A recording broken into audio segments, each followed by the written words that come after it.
right. Hey, everyone. Welcome back to another episode of Know How Korner. In this podcast, what we try to do is actually bring you real research that is supporting what we do as accountants.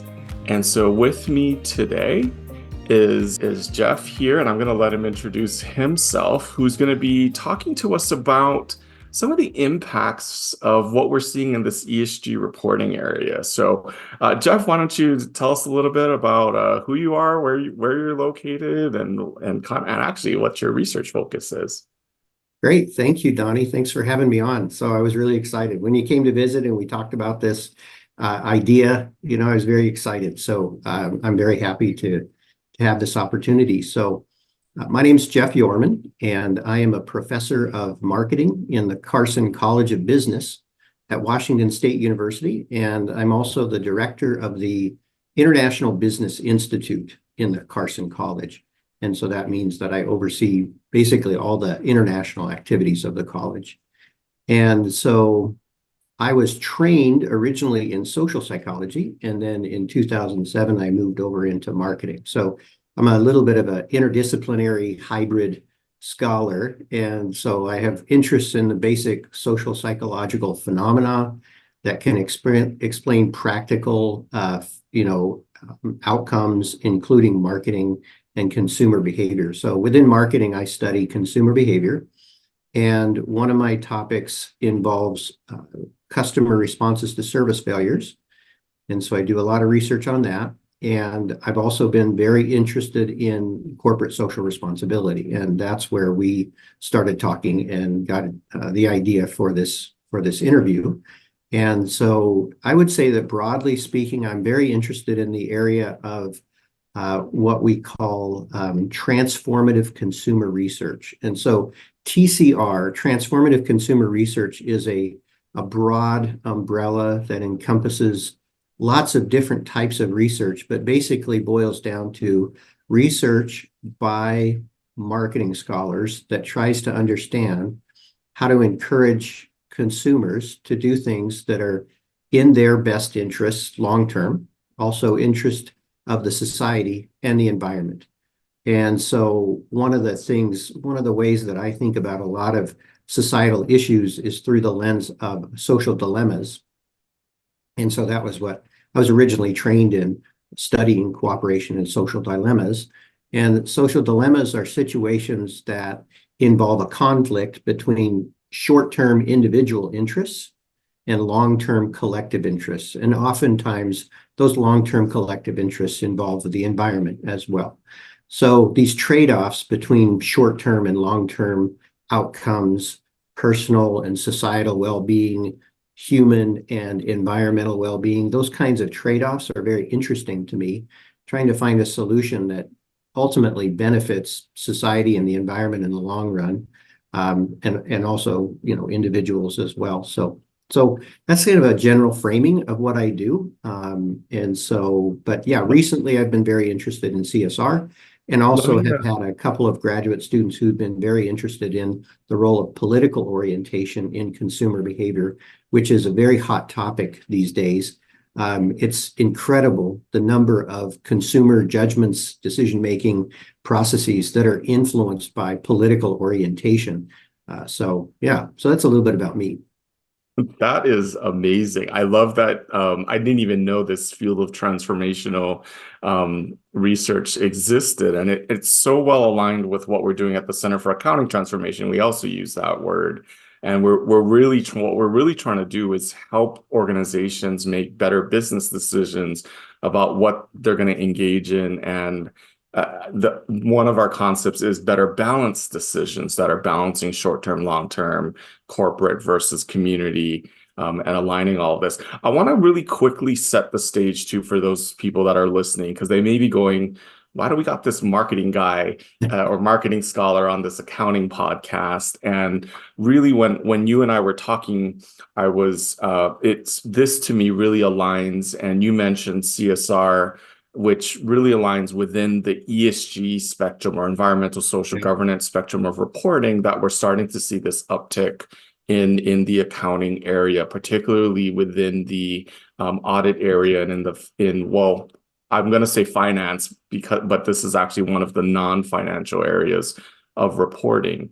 Mhm. The other context I wanted to really set for people was that this whole interdisciplinary thing that you mentioned, that is something that we're finding. It really is this broader view needed, and especially when you're working within the ESG space. So even for myself, I have both, actually, I was going to say both, but it's the accounting and IT.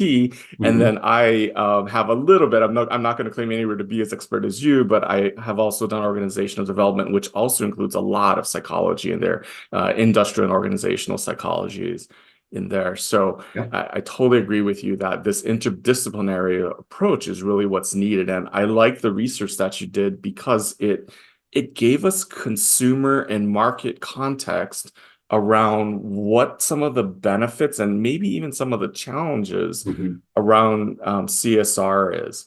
But for the audience, let's kind of start with the basics. So can you tell us what CSR is and what's involved in that? Just kind of briefly.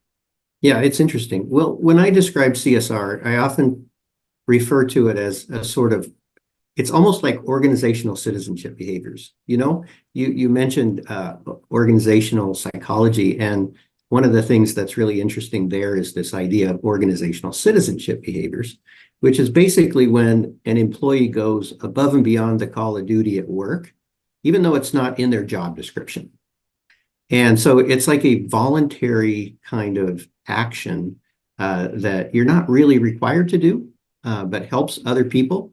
And then you're not technically supposed to be rewarded for it, but we all know you are, basically. So corporate social responsibility encompasses a number of different activities, but they all boil down to a firm engaging in actions that are not necessarily legally prescribed but can benefit society in some way. So they may donate money to environmental causes. They may volunteer to help clean up a park. They may adopt especially I would say progressive, I suppose, policies, or they would adopt policies that would be very beneficial to employees, even though they weren't necessarily required to do that. Or maybe they spend a lot of time paying attention to the, product safety above and beyond what they need to.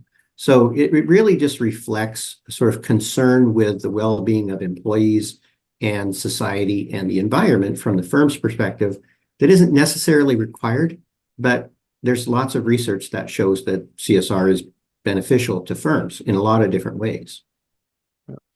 And you brought in the concept of required, and you used the word progressive. So I want to make sure that for our listeners that we separate this from the political use of that word, because Yeah, that's what I've seen too. CSR and ESG has become very politicized. right, And in accounting, what we're really trying to do, whether it's through the reporting function, which is often part of finance, or the audit function, it's right, not that we're here to pass judgment on right, the organizations that are doing these things.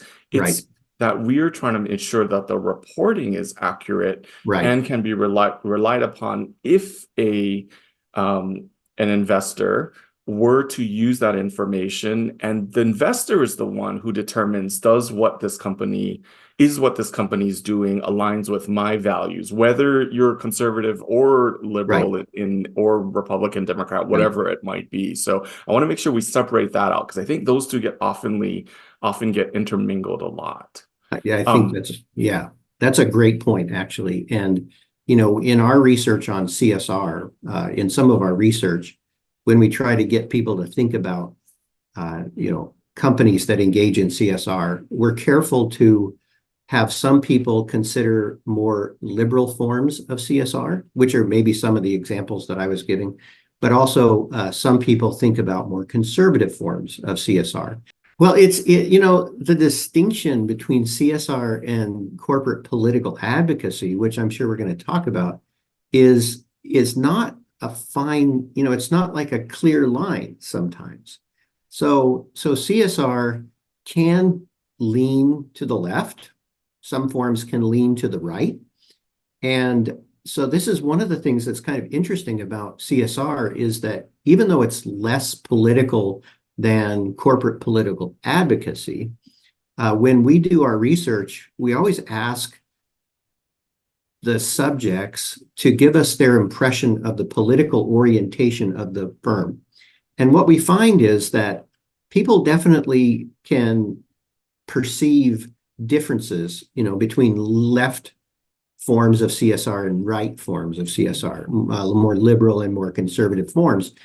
But even though they do see that distinction between those different forms of CSR, it turns out that it's more beneficial than doing nothing. So it's at one level, CSR can be kind of politicized a little bit, but that political perception doesn't seem to impact in a negative way the consumer's response, at least compared to doing nothing. So, we do find with CSR that people support forms of CSR that are more consistent with their values. I mean, this is very, very common. So liberals are going to like liberal CSR better than conservative CSR, and conservatives are going to like conservative CSR better than liberal CSR. And so we call it a crossover interaction. Basically, it's a match, mismatch kind of phenomenon. So if you match, you like it. If you don't like it as much. But it turns out that it doesn't really matter that much. Even if a company engages in a form of CSR that doesn't really align with your values, it's like better than doing nothing, right? But it's important to add this clarification, which is it needs to be perceived as CSR, right? And sometimes CSR ends up transforming in the minds of consumers into this thing that we call corporate political advocacy. And so we have CSR, and there's been a lot of research on the benefits of CSR. And then more recently, companies have been getting more engaged in these divisive political issues.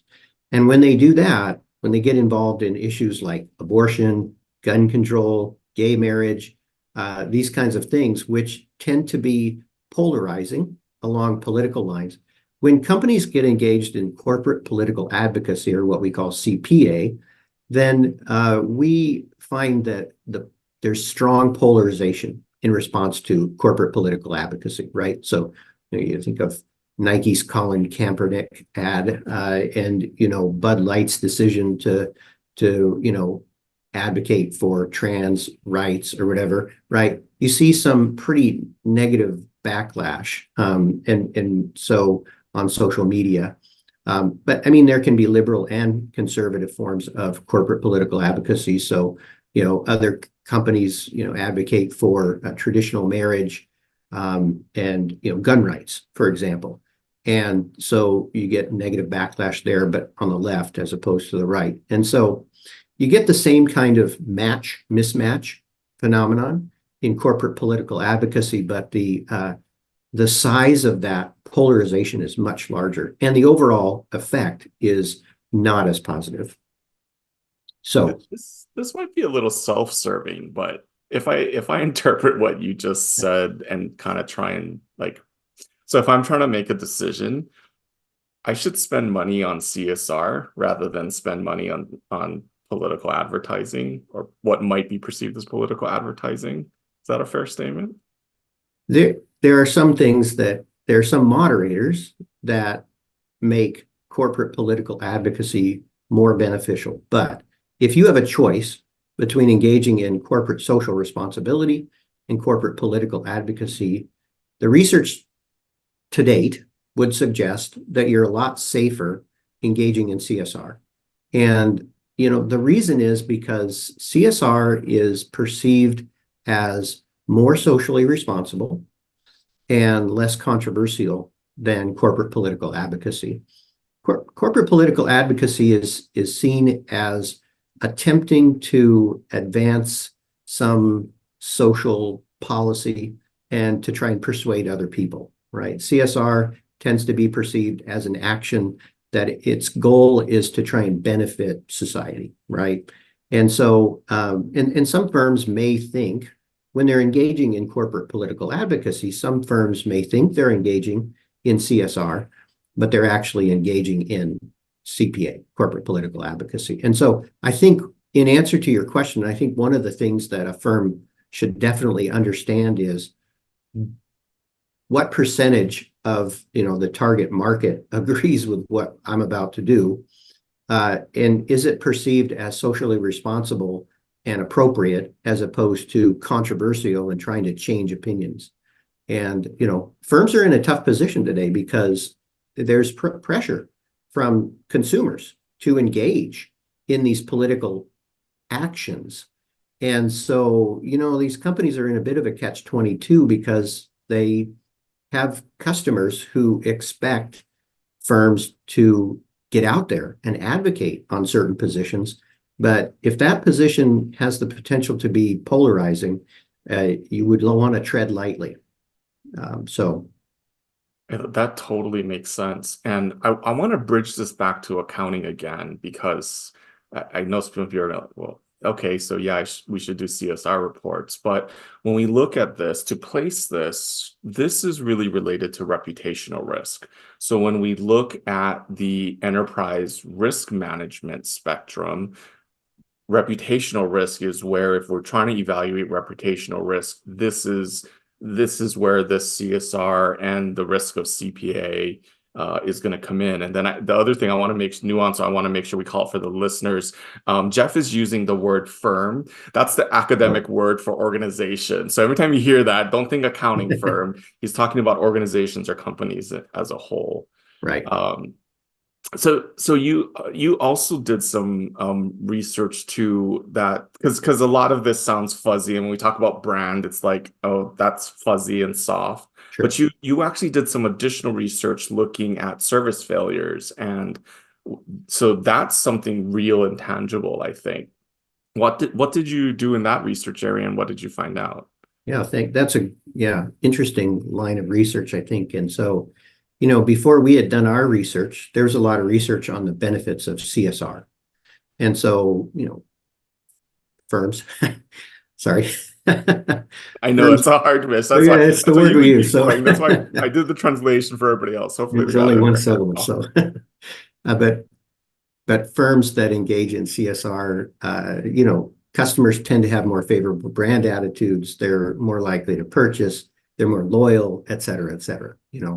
And we wanted to know whether CSR might insulate a firm against service failures, because I was really interested in service failures as well.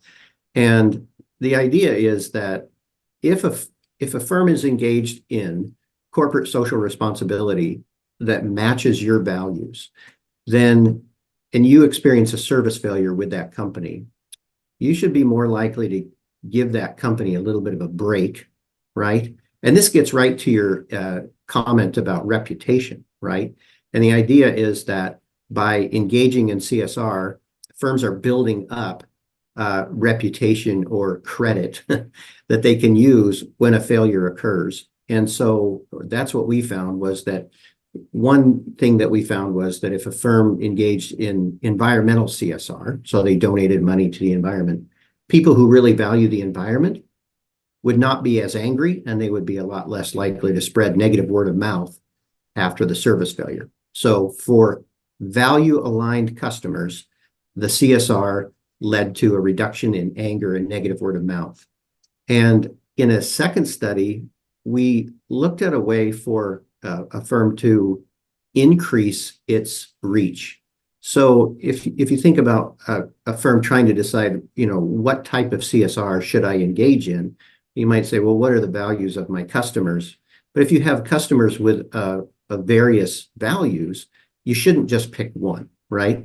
And so in another study, what we did was we gave subjects the ability to choose among different forms or targets of the CSR. And you think about Subaru's Share the Love event, right? Where you buy a Subaru, and then they're going to donate a certain amount of money, I don't know, $500 or something, to the cause of your choice. And what we found was this was a very effective strategy, because what it does is it significantly increases the perception of, well, control for the customer, but also value match. When you have 4 or 5 different options that you can choose among, and they all maximize different types of values, the customer can easily see that his or her values align with the firm's, because the firm is giving the customer choice. And so we found that that was very effective in reducing negative responses to service failures. So reducing anger, actually increasing the perceived guilt that you would feel if you harmed the firm. So, and this all gets to a theory called balance theory and cognitive dissonance theory. The idea that when, it's hard to do something bad to somebody who is doing something good, right? There's a disconnect there. Like, well, that person is doing good things for, this target. Why should I hurt this person? That's an interesting one. When I think of cognitive dissonance theory, I normally think of it because I use that a lot for change and change management. How do I get them to change? Well, I got to create that dissonance in them that you can't keep doing this the same way because it doesn't align with what you're trying to achieve or what we're trying to achieve or your values. This balancing one is an interesting one. I want to do the analogy really quick back to the accounting side too. So a lot of what Jeff just described it's effectively controls that are put in place around the reputational risk. And they're also in some cases helping to mitigate their mitigation strategies against a negative impact. But I also like that there was a positive aspect to that, which is I can increase my customer engagement by providing them options that allows them to choose how to align or which option actually aligns with their values. So summarizing it, you said when I have multiple stakeholder groups that have different values associated with them, I should actually provide them options that align with those values. And that way I can actually get the most, I'm just going to say it, bang for your buck in providing these options to them. Is that fair? Perfect summary. Yes. Awesome. Anything else from that service failures or was there another area that you wanted to go into? Well, that was one of the papers we had talked about discussing on the podcast. I guess there's another paper that we had talked about maybe discussing as well. Yeah, why don't you lead us into that one? Give us some of the background on it and Okay, great. So so far we've talked about that distinction between CSR and CPA, so corporate social responsibility and corporate political advocacy, where CSR ends up resulting in much more positive consumer outcomes. And we've also talked about one specific benefit of CSR, which is the fact that it can reduce negative responses to service failures. So it sort of insulates companies against those. And then another study that we did, another paper we published, had to do with how we can try to convince consumers that a firm's CSR efforts are genuine, basically. And I think this gets, is very closely related to your work as well, right? On the ESG reporting. I mean, you have this ESG reporting, and then the question is, well, do consumers really buy it, right? And so one of the constructs that I find really interesting in marketing is a construct called advertising skepticism. And so, some consumers tend to be very skeptical about advertising in general, and others are more trustworthy. And so we took that scale and we distinguished between skeptics and non-skeptics, basically. And we asked ourselves, okay, what does a company have to do when they're describing their CSR efforts to convince the skeptics? Really, that was the title of the paper, right? Convincing the skeptics. And so what we found was that you had to combine two things to get skeptical consumers to believe you at the same level that non-skeptical consumers would. And those two things were very concrete claims about the CSR efforts, not vague claims. We're committed to the environment is kind of vague. We donate, 10% of our proceeds to, environmental causes. That's concrete. So the claims, the CSR claims have to be concrete. But also, that didn't do it by itself. It had to also be accompanied by an image. So to convince skeptical consumers, we found that you had to combine concrete claims with images. And we found that really interesting. And it suggested to us, among other things, that skeptical consumers might have a hard time imagining or visualizing claims. And we did a follow-up study that provided some support for that idea that skeptical consumers overall have a hard time visualizing verbal claims in general, right? So you describe something with words, and they have a hard time putting it into an image in their head. And as a result, they have a hard time imagining those things happening. And so we found that advertising skepticism in part is related to skepticism over CSR because they have a hard time visualizing what's happening. And so the implications here, I think, are pretty clear.